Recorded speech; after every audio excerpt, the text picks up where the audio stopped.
Assalamualaikum warahmatullahi wabarakatuh. Wapres, hari ini sore ini berada di Green Farm Batamindo. Mungkin ada beberapa hal yang akan disampaikan sebagai pengantar. Setelah itu mungkin ada beberapa teman yang akan bertanya. Silakan Pak Wapres. Iya, saya kira saya pernah diberitahu oleh Pak Gubernur ketika di Riau bahwa di sini ada Green Farm, ya betul. Dan tapi saya sudah terlebih dahulu melihatnya yang di Cikampek. Di sana ada sekitar 150 hektar. Dan itu untuk konsumsi di Pulau Jawa.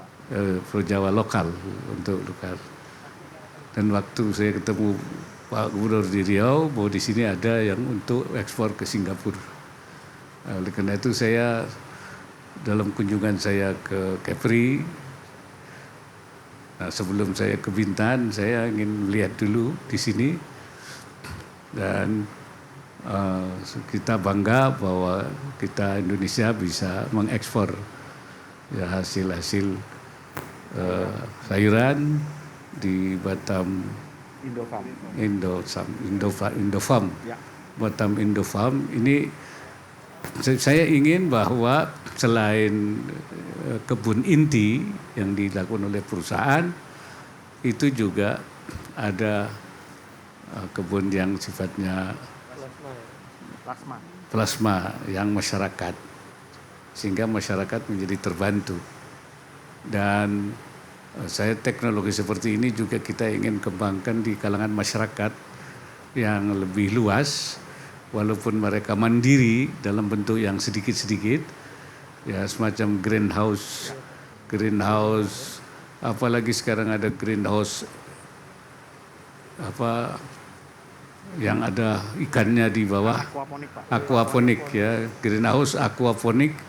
Sekarang juga sedang kita kembangkan bersama dengan Bank Indonesia, ya kecil-kecil tapi banyak, termasuk juga di pesantren-pesantren. Ini memang kita bangga karena ini bisa kita ekspor ke Singapura, tidak hanya made in Thailand, Malaysia, China, tapi juga Indonesia. Ya kita bangga. Dan ternyata pasar Singapura pun masih belum tercukupi ya. Ini ya saya kira saya minta yang dikembangkan jangan intinya Pak Gubernur, tapi plasmanya. Sehingga plasma nanti dibeli oleh perusahaan, kemudian juga ikut untuk dijualkan ke Singapura. Selain juga perusahaan intinya mempekerjakan masyarakat di sekitar yang sekarang sudah berapa? Ada 500-an Pak. 500 orang ya. Tapi dengan nanti plasma, itu mungkin banyak lagi yang akan bisa ke impact lebih besar lagi yang kita harapkan. Saya kira itu yang saya harapkan, ini dikembangkan baik inti, plasma yang di bawah inti, atau juga yang sifatnya mandiri dalam mengembangkan kebutuhan kita di Indonesia yang saya kira luas sekali. Barangkali itu dari saya. Oke, mungkin ada yang mau bertanya, apakah yang terkait dengan tema ini ataupun yang lain, monggo silakan. Baik. Jelaskan nama dan dari Media. ya, media mana? Ya. Assalamualaikum, selamat sore Pak Wapres, Pak Gubernur dan semuanya. Saya Eno dari RRI. Pak Wapres, ini kan kita tahu 80% hasil dari Batamindo Green Farm ini diekspor ke Singapura. Ada ini nggak Pak, mungkin dorongan juga buat industri pertanian dalam negeri untuk juga memiliki semangat yang sama untuk mengekspor hasil pertaniannya. Yang kedua Pak, mohon izin, menjelang pemilu 2024, apa ada juga amanah buat teman-teman kita pemilih muda yang berada di luar negeri untuk memanfaatkan hak pilih mereka. Terima kasih. Iya, saya kira ya betul. Kita ingin mendorong juga komoditas yang lain ya. Saya tadi juga dapat informasi dari Pak Gubernur, sedang dikembangkan juga ayam. Ayam juga sudah diekspor juga dari sini. Ya. Kemudian juga tentu kita anjurkan, saya kira Singapura banyak yang dibutuhkan saya kira ya. Nah, oleh karena itu saya minta Pak Gubernur yang punya daerah terdekat dengan Singapura ini kita mencermati apa sebenarnya kebutuhan. Kalau kita bisa mensuplai ya lebih baik kita yang mensuplai.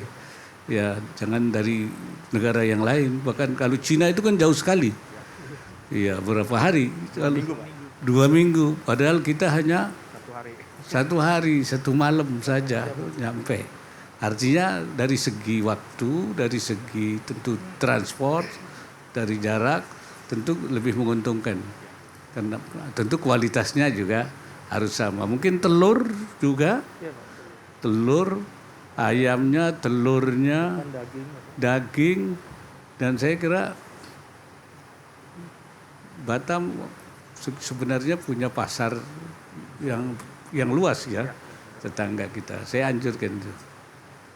Dan untuk pemilih, saya menganjurkan kepada pemilih muda kita itu yang di luar negeri khususnya. yang di luar negeri sebaiknya dia segera mendaftarkan diri supaya ikut berpartisipasi dalam pemilu.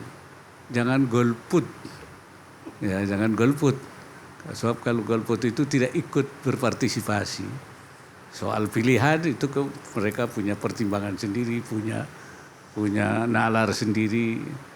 Banyak yang di luar negeri itu mereka lebih orang anak-anak terpelajar yang belajar, kalaupun dia bukan mahasiswa di luar negeri, tapi mereka saya kira lebih cerdas untuk bisa memilih pemimpin yang terbaik bagi bangsa ini. Yang penting mereka harus ikut pemilih. Itu. Oke, yang lain silakan. Ada Assalamualaikum, saya Bobby Pak dari Media Medcom. Izin bertanya Pak terkait dengan pidato Bu Mega Pak terkait dorongan percepatan penanganan pengamanan di Papua. Ini Bu Mega mendorong segera pemerintah untuk melakukan tindakan militer nih Pak untuk menyelamatkan pilot Susi Air juga. Mungkin dari Pak Wapres sendiri yang fokus dalam bidang Papua ini bagaimana? Dengar-dengar katanya Bapak sudah melakukan rapat internal Pak ya bersama jajarannya terkait dengan Papua ini dan katanya ingin mendorong adanya operasi non militer dan non perang. Mungkin kalau dari Pak Wapres sendiri apakah akan melakukan apa Pak pendekatan apa di Papua sendiri? Makasih. Ya, kita akan memang menempuh 2 pendekatan. Pendekatan kesejahteraan itu tetap karena ujungnya kan sejahtera, maju dan memberikan afirmasi kepada orang asli Papua supaya mereka merasa tidak pemerintah betul-betul sungguh-sungguh. Oleh karena itu kemudian kita juga memberikan pelayanan supaya lebih dekat pada masyarakat melalui DOB, yaitu daerah otonomi baru dengan provinsi-provinsi yang dikembangkan itu kan pelayanannya lebih. Tetapi kita juga memperhatikan supaya masalah keamanan juga harus bisa diselesaikan.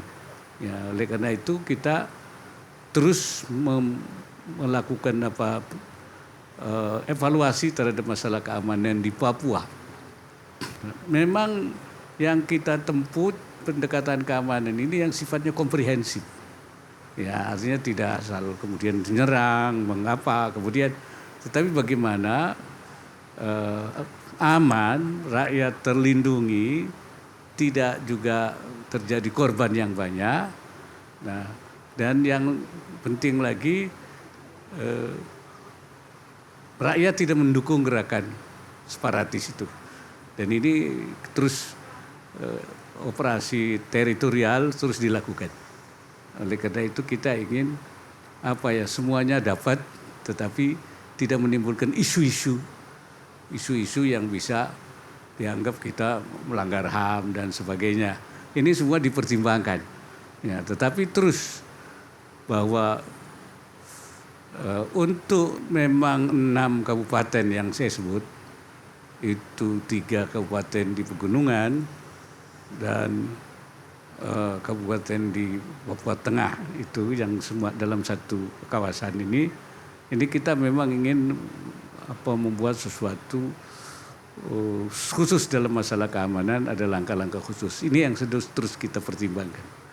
Ya, jadi memang tidak mudah. Kemudian yang harus dipertimbangkan juga letak geografis daerah ini memang punya hal-hal yang tidak bisa kita anggap sepele, ketinggian udara, dan itu jangan sampai membahayakan juga prajurit kita. Jadi pendekatan komprehensif ini yang terus oleh pemerintah. Tapi terus dilakukan evaluasi dan terus akan dilakukan upaya-upaya operasi teritorial dengan tetap mendorong kesejahteraan, pembangunan, dan kita sedang merencanakan membangun kantor-kantor gubernur, kantor-kantor Kapolda, kemudian Pangdam, dan semua ini bagian daripada upaya penanganan Papua secara komprehensif. Barangkali itu. Oke, terakhir aja. Terakhir Bapak izin. Saya Zamak Syari Bapak dari Kumparan. Izin bertanya Bapak terkait dengan akomodasi haji Bapak. Ini kan dalam beberapa waktu ini kan terdapat beberapa masalah ya Bapak, di mana ada 15 penerbangan yang delay, kemudian juga ada perubahan seat yang secara tiba-tiba dari maskapai, dan teranyar ini juga ada Saudi Airlines ini tiba-tiba membatalkan penerbangan umroh. Nah ini dari Bapak ini bagaimana nih Pak imbauannya untuk maskapai dan juga tanggapannya nih Pak, melihat ini kan cukup krusial ya Pak akomodasi ini bagi para jemaah haji. Terima kasih. Ya, saya harap maskapai memenuhi jadwal yang sudah disepakati ya, dan dihindari adanya delay itu. Kenapa? Karena itu berpengaruh. Jemaah haji kita itu kan dari kampung-kampung, ya, kemudian masuk ke embarkasi, itu cukup melelahkan. Kalau dia harus menunggu lagi, itu kelelahannya bertambah lagi. Belum nanti sampai ke sana. Dan apalagi tahun ini disebut haji lansia. Artinya banyak orang yang lansia. Ya, yang tua-tua, yang sepuh-sepuh. Karena itu supaya maskapai itu menghindari dan sebisa mungkin jangan sampai ada delay. Dan saya kira saya sudah dengar juga dari Kementerian Agama sendiri sudah membuat ya, seruan untuk tidak terjadinya delay. Dan itu kalau delay tentu ada konsekuensi yang harus dikompensasi ya kepada jemaah itu. Itu saya harapkan begitu. Saya kira itu. Oke, terima kasih.